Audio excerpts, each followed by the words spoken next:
So, good morning, everyone. Today we will be looking at the historical underpinnings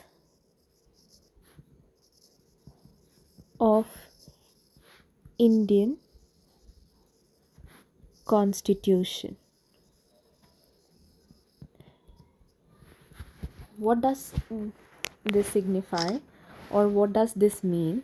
Historical underpinnings of the Constitution means the historical evolution of Indian Constitution.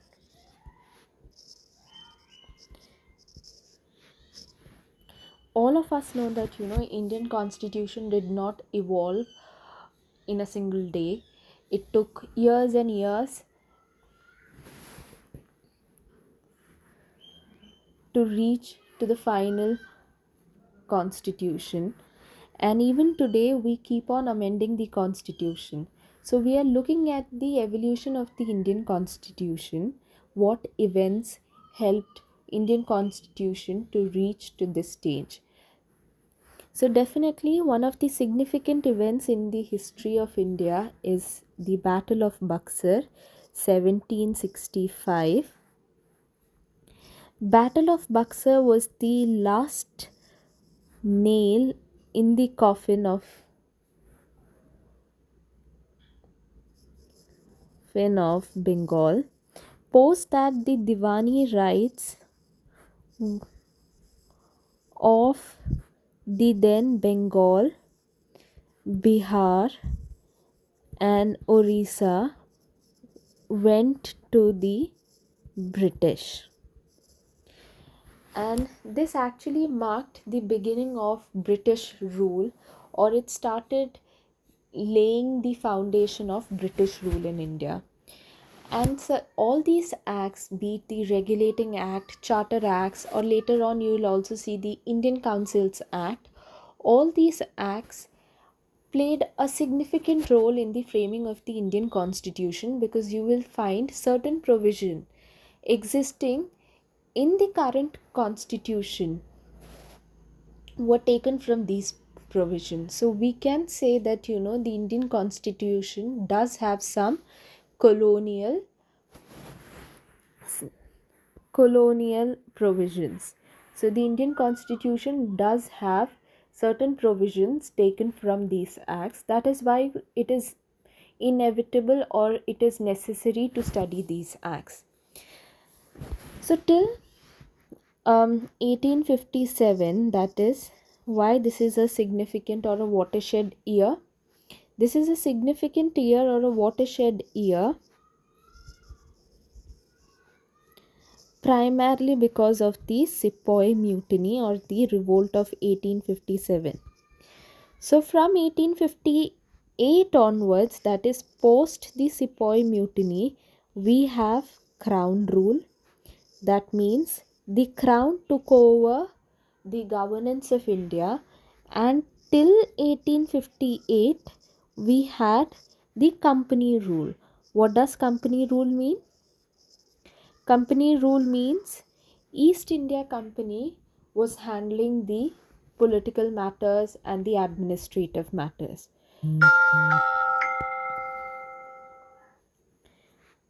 So let's see. The first is the Regulating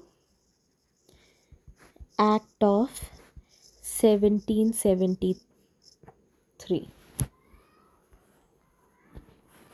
Regulating Act of 1773, you need to remember 3-4 points with regard to this act.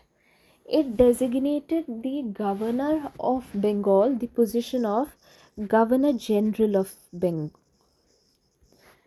Governor of Bengal was regarded as Governor General of Bengal, and the first Governor General of Bengal was Warren Hastings. Warren Hastings was the first Governor General. The second thing that you need to remember is that the Governor General of Bengal, definitely any person who is regarded as who has ascended to the position of Governor General will have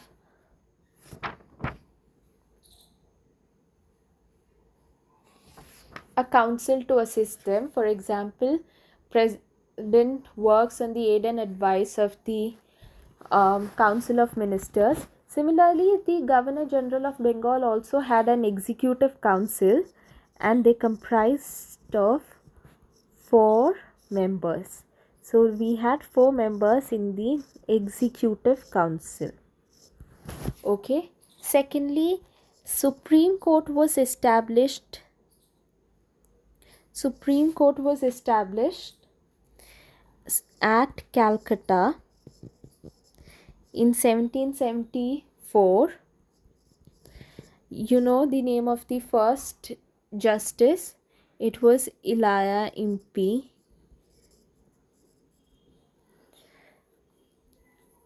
Then we had another provision under this act, which was the governors of Madras and Bombay. Governors of Madras and Bombay were subordinate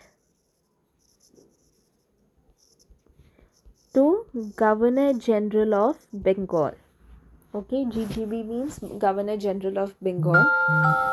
Another provision was the East India Company officials were not allowed to take any bribe,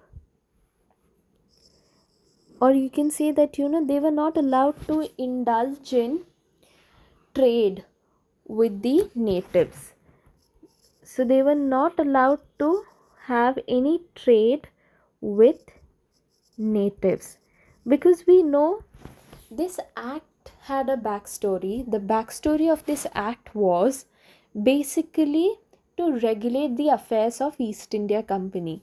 East India Company did indulge in lot of corrupt practices, thereby it became inevitable to have a regulating act. They wanted to regulate the affairs of the East India Company, and that is why this provision of the act was very important, because company officials could not indulge in any trade, otherwise they could have become even more corrupt. And it also, see, every act you will find that the British government was strengthening its control over the company. You will see till a point, I'll tell you till a point, the main motive of the British government was to strengthen its control. Another 2 important points associated with this act is, this was the first step of regulation, as I said. Why this was the first step of regulation? Because before this, the British government had not taken any step to regulate the affairs, but due to incessant corruption or rampant corruption, the government was forced to take this step. And this was the first time the political administrative functions of the company was also required. This was first step where political administrative functions were recognized, and this was also laying the foundation of centralization.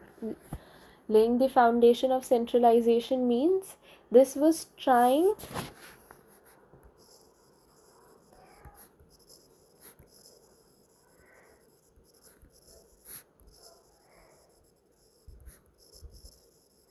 this was in a way a step to centralize. Now we have an amending act of 1781. Amending Act of 1781. Now this act is not necessary from the point of view of any examination. Why? Because it is not asked in the previous year questions, but still I'll give you a trick to remember. The Amending Act of 1781, we have seen in 1773 the Supreme Court of Calcutta was established, or you can say in a way that 1773 was an act which established lot of structures in the sense Governor General of Bengal, then the Executive Councils, Supreme Court of Calcutta, um, etc. Basically, this act had established lot of structures. Now you can remember um, the Amending Act of 1781 in this manner, that in the previous act we established lot of structures. Now we will be limiting the power of some of these structures. So 1781, the Amending Act didn't have much relevance apart from the fact that the SC jurisdiction, that means the Supreme Court's jurisdiction, were limited. So Supreme Court didn't have jurisdiction. Supreme Court didn't have jurisdiction over the revenue matters, over British officials,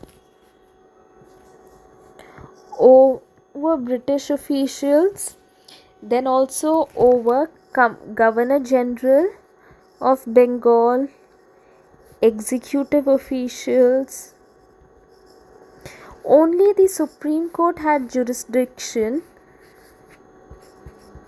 Only it had jurisdiction over the inhabitants.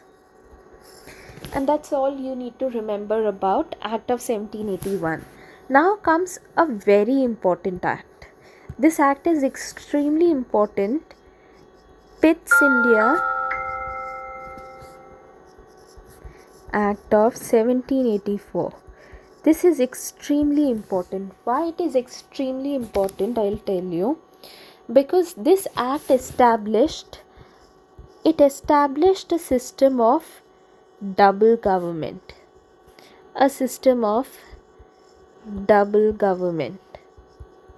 This is very important. For the first time, it distinguished the political and commercial functions.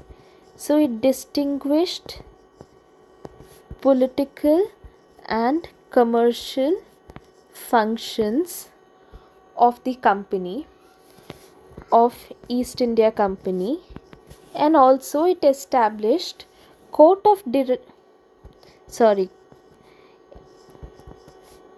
and from 1784 onwards we had two institutions. One was the Court of Director, who managed the commercial affairs.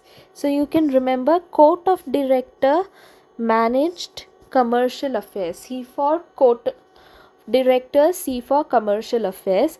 But the Board of Control, this was a newly established body. The Board of Control, they managed the political affairs. This was a newly established institution and they managed the political affairs. So Pitt's India Act, they established a system of double government. Double government means now the company will have two sets of you can say managers, or the company had two set of institution. One was called the Court of Directors, who managed the commercial affairs, and other was the Board of Control, who managed the political affairs. Also, why this act was important, now onwards the company's territories, we've seen in the Carnatic wars, or we have also seen in Battle of Plassey, Battle of Buxar, certain territories were handed over to the company. These territories of the company came to be known as British possession.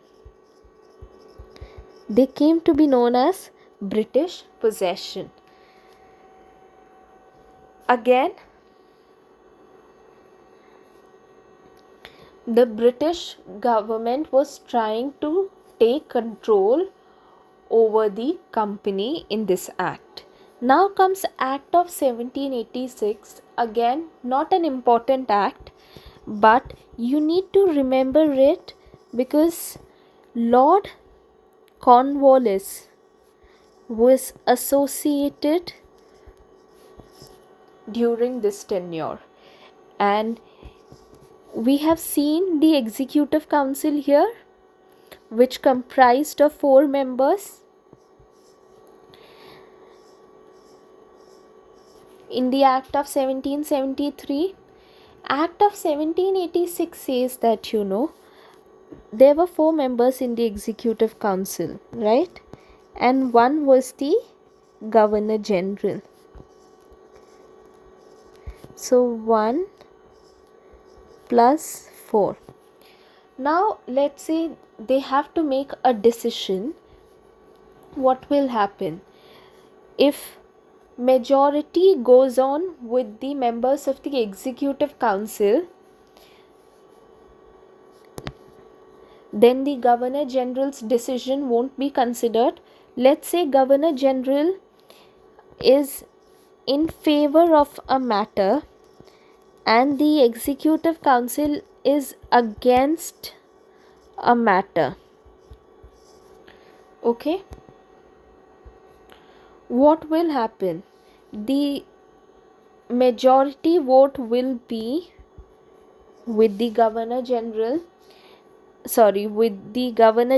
Council, and Governor General will be at least majority. So his decision won't be paid heed. His decision won't be paid attention,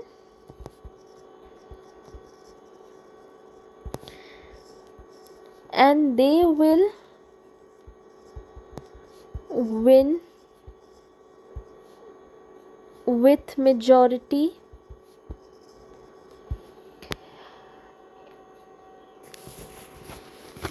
This meant that the Governor General of Bengal needed concurrence with the executive members. To avoid this, Lord Cornwallis said that he needs overriding power. Overriding power means even if the council has majority, whatever decision the Governor General wants to make, he can make. As simple as that. Now comes Charter Act of 1793. Charter Act of 1793. Again, it extended the overriding powers. Overriding powers was extended to even the governor of Madras and Bombay.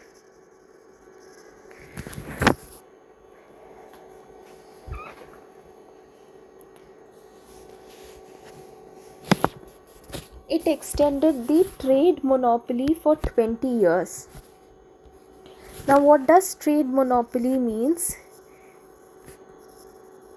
Trade monopoly does not mean that the British is only going to trade in India and French, Portuguese or the Dutch didn't trade in India at that point of time. Trade monopoly meant that from Britain only East India Company was going to trade in India.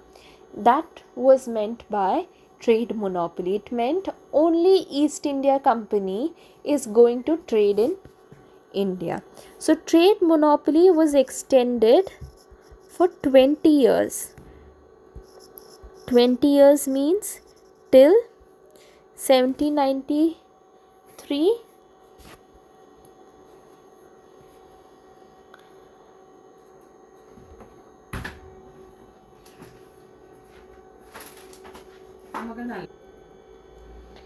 So the trade monopoly was extended for 20 years.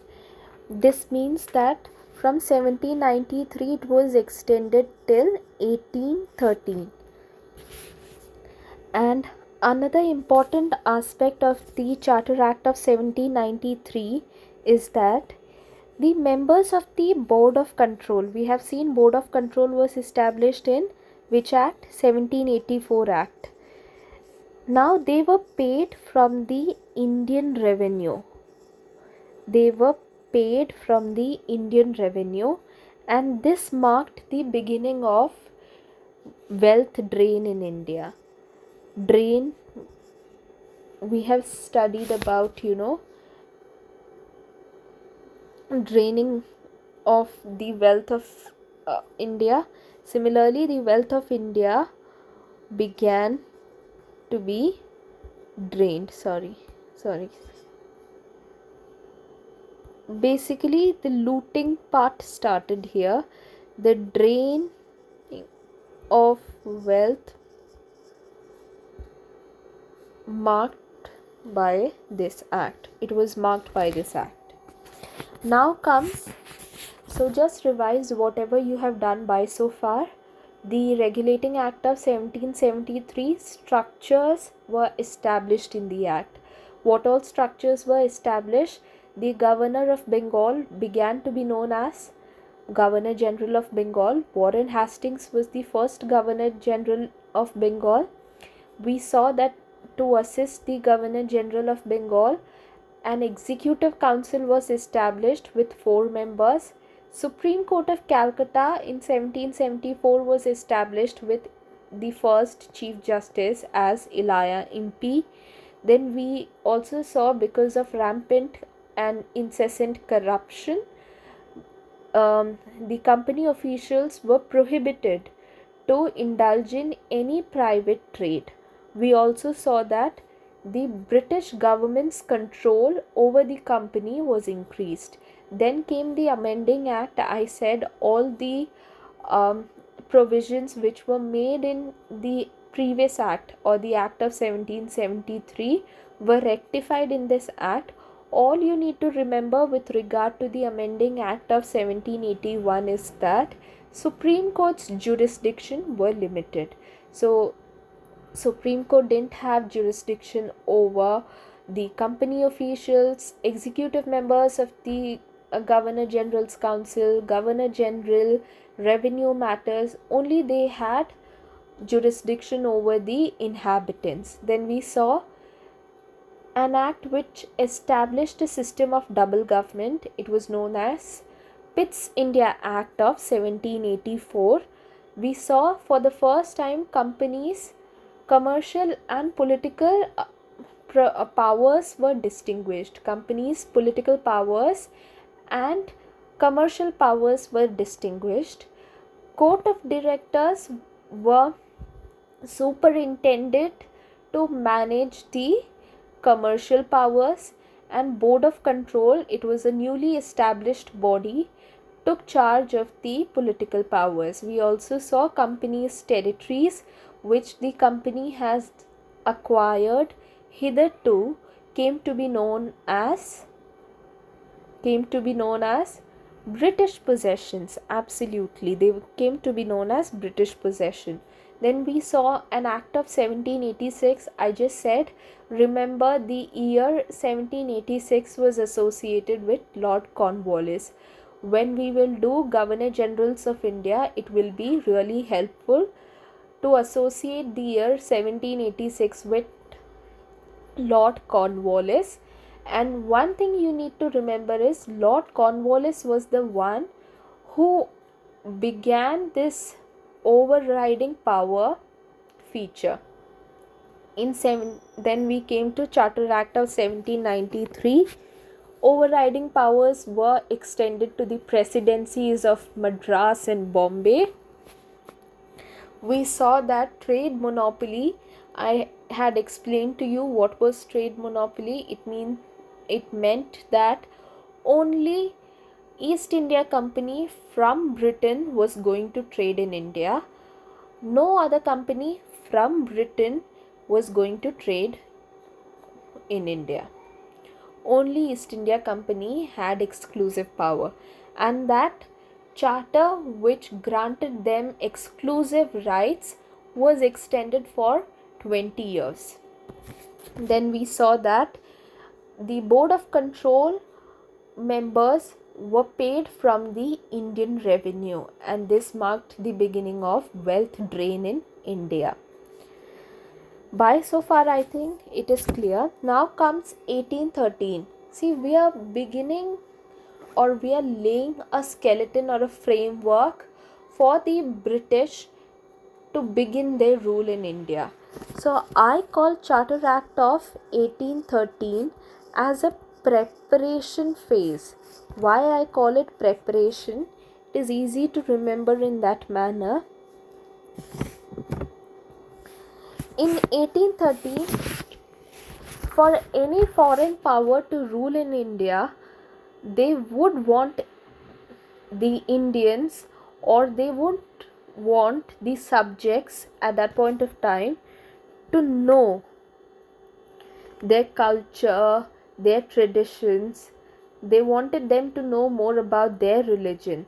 That is why in the Act of 1813 you will see that Christian missionaries were invited to India, because the British knew that they were going to begin their rule in India. So they invited Christian missionaries to enlighten people and basically to propagate their religion. This was known as, or this is known as proselytization. Proselytization. Another thing, Western education began to spread in India. Western education was on the path of transmission. And then we also see that local governments started to collect taxes from the people. They started tax collection from the people, and who failed to pay taxes were penalized, or penalty was imposed on them. Another thing which we saw, and which one needs to associate with the Charter Act of 1813, is that we said trade monopoly was extended for 20 years. Here we see the trade monopoly was abolished. It was abolished. It meant that all British merchants now could trade in India. All British merchants now could trade in India, except two cases. One was tea trade, and other was trade with China. So 1813 was this period was a phase where the British was trying to acquaint Indians with respect to their culture, their tradition, their education. So they started asking the Christian missionaries to come to India and propagate their religion. They started the spread of Western education. They also started to collect taxes from the people, and they penalized people who failed to pay taxes. They also abolished the trade monopoly, showing the extreme or the supreme power of the British government. So this was the beginning of, the British rule. We can see we have entered the time period of 1813. Now very soon British crown will acquire throne, or will acquire the governance of India. Now comes Charter Act of 1833. In 1833 again, one of the most important aspects that you will associate with 1833 is that the Governor General of Bengal came to be known as now Governor General of India. And he had all civil and military powers. He had all civil and military powers. The first Governor General of India was William Bentinck, who was the first Governor General of Bengal, Warren Hastings, and the first Governor General of India, William Bentinck. You can remember this is in alphabetical order: Warren, William. So Warren will come before William, and we know that Governor General of Bengal came first, then the name was changed to Governor General of India.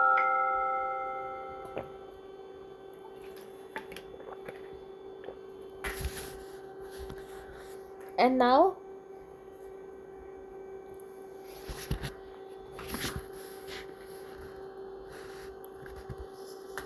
another important factor: the Governor General of India was given exclusive legislative powers. Earlier, whatever rules they made were known as regulations. That is why we saw the Regulating Act. But now onwards, laws were known as acts. See, they started governing India. It also ended East India companies as a commercial body.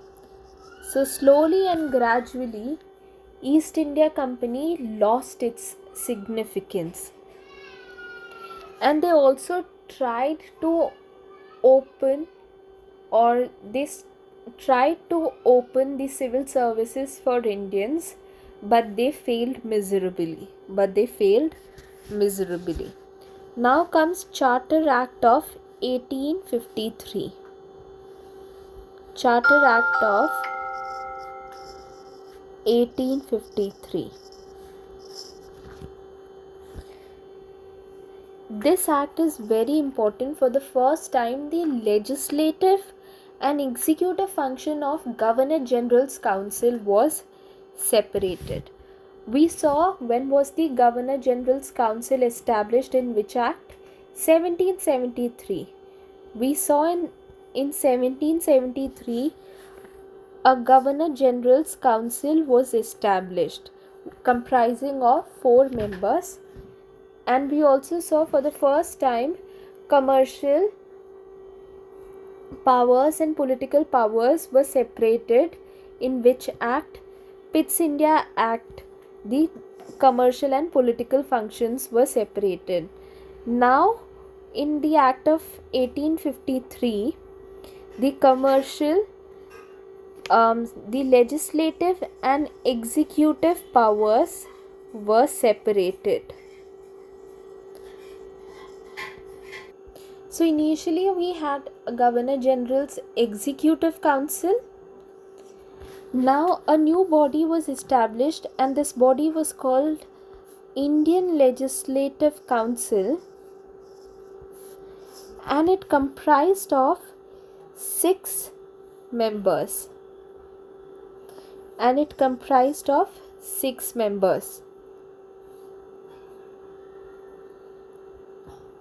And this council worked as a mini parliament.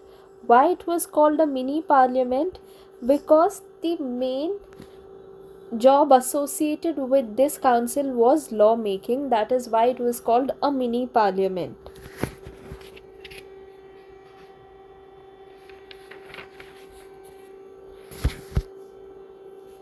Also, Charter Act of So 1853, this was for the first time legislative and executive powers of the council was distinguished.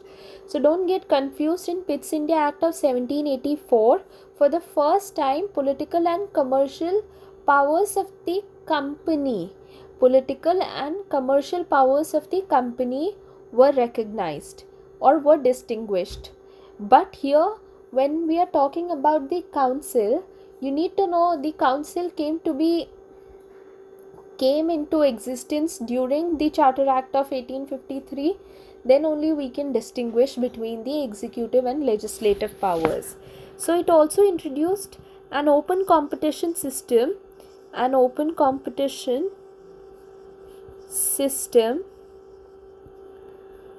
for the civil service.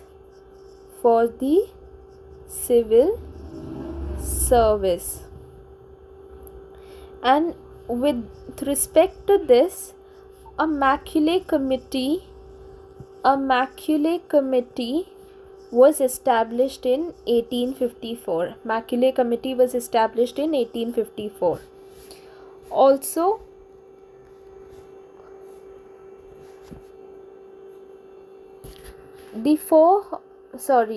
with regard to the Indian Legislative Council, I said 6 members were added. Out of these 6, 4 members were to be chosen from provinces. Which provinces? Madras, Bombay, Bengal, and Agra. Now comes Crown Rule. The Act of Good Government of India, or the Act of 1858.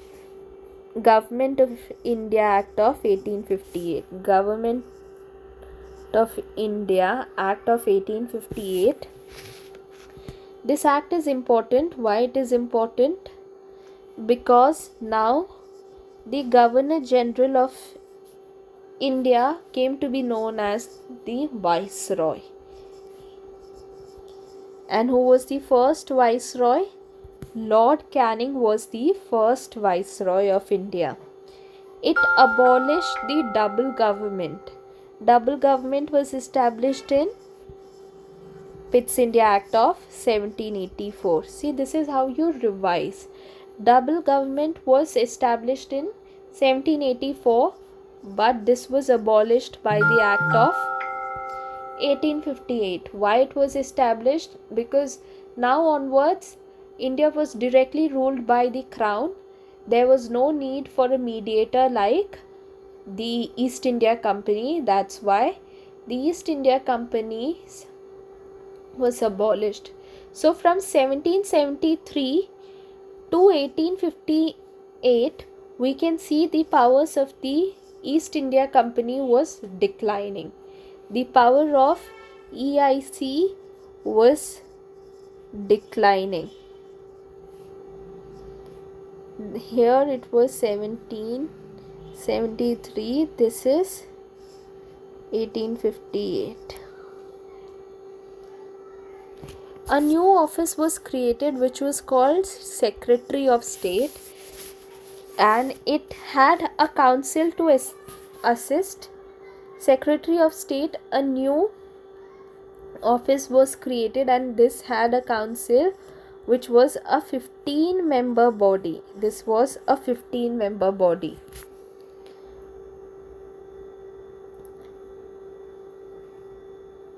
And this was all about Charter Act of 1858.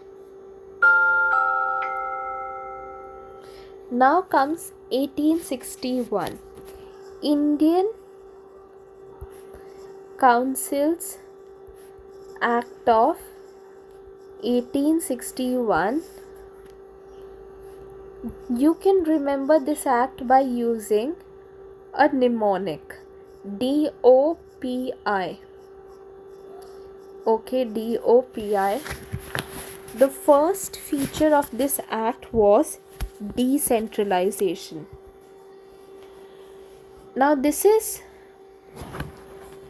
Act of 1858. We saw from 1773 to 1858 we saw centralization, and from 1858 was the peak of centralization. This was the peak of centralization. Now comes Act of 1861. From here on we'll see decentralization. Decentralization. Why? The powers of Madras and Bombay Presidency was restored. Which powers? Legislative powers. Legislative powers were restored.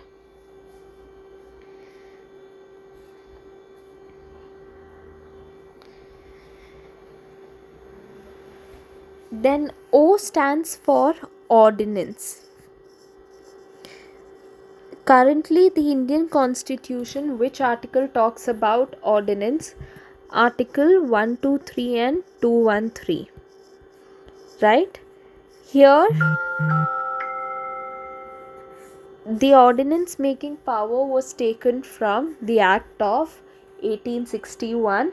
It empowered the Viceroy to issue ordinance. The Viceroy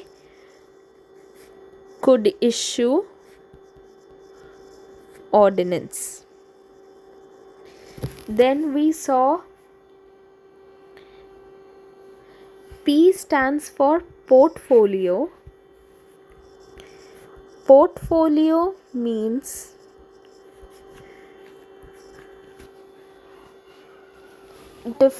what does portfolio means in the current scenario? Like every cabinet minister has certain portfolios: external affairs, home minister, defense minister, etc. Similarly, certain portfolios were given to certain departments. Then we see I. I stands for Indianization. It just means that Indians were included in the Legislative Council. The Legislative Council, which was established by the Act of 1853, there we will see that Indians were incorporated, and 3 Indians who were incorporated were the Raja of Banaras, Sir Dinkar Rao, and Maharaja of Patiala. Then comes Indian Council Act of 1892.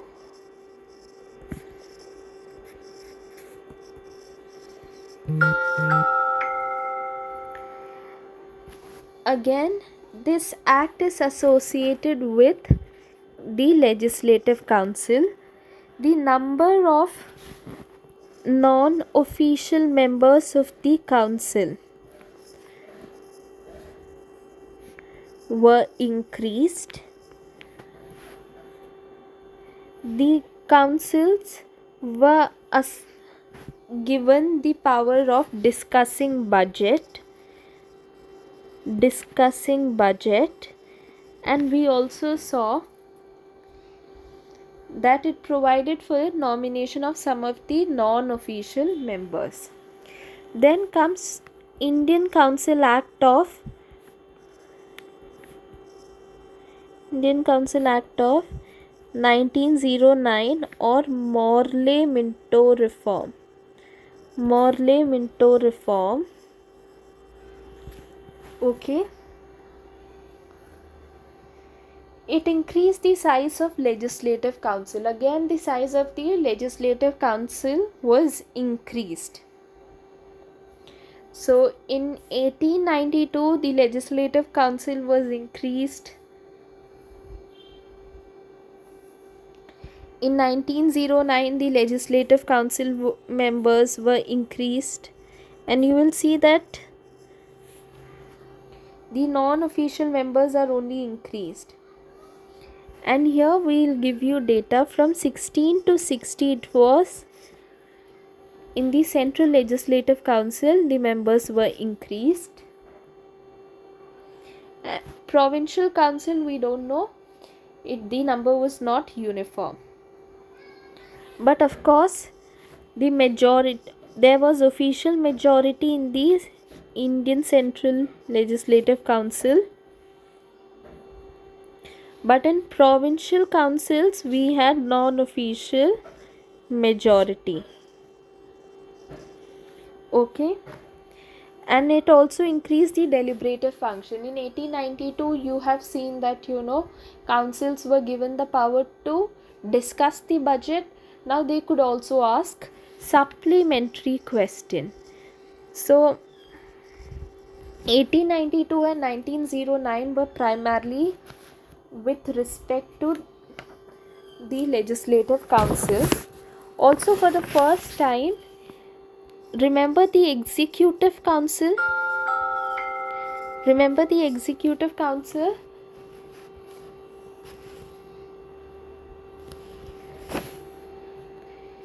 For the first time, an Indian entered this executive council, and his name was Satyendranath Sinha. Satyaprasad Sinha. His name was Satyaprasad Sinha. Satyendra Prasad Sinha. And it was the Act of 1909 which talked about communal electorate.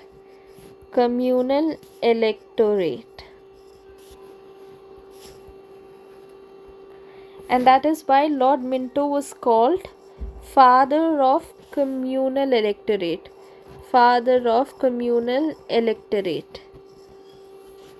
It also provided for separate representation of presidency corporation, nothing much. Now comes Charter Act of 1919. This talked about diarchy. It at provincial level.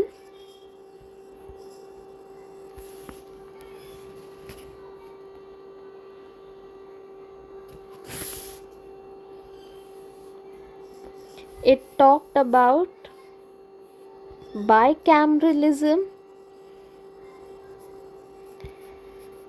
It talked about increasing communal representation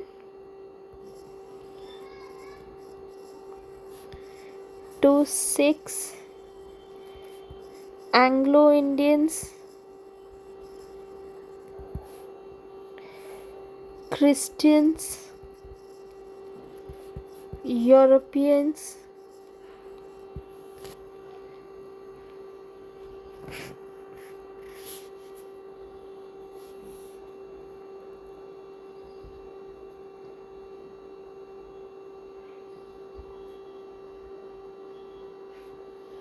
Now, diarchy means provincial subjects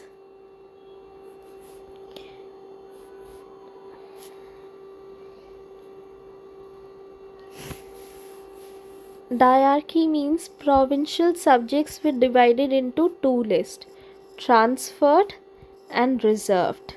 Transferred comprised of health, education, local self-government, etc. Reserved comprised of police, land reforms,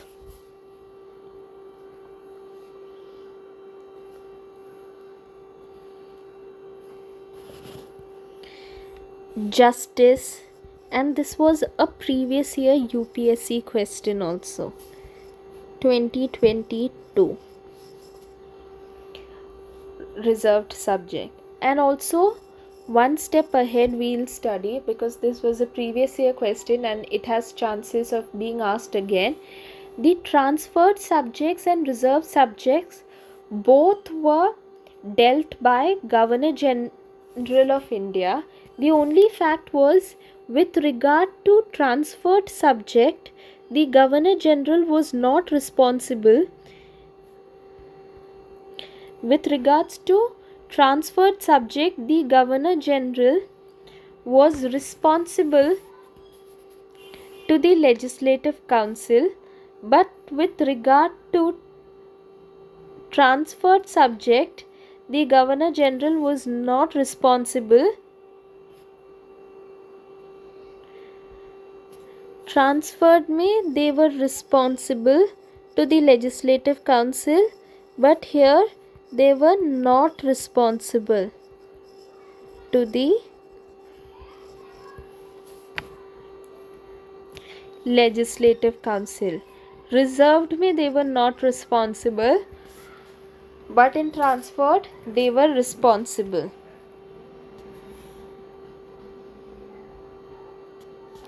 And it also said that 3 out of 6 members of the Executive Council, they had to be Indians. Executive Council, they had to be Indians.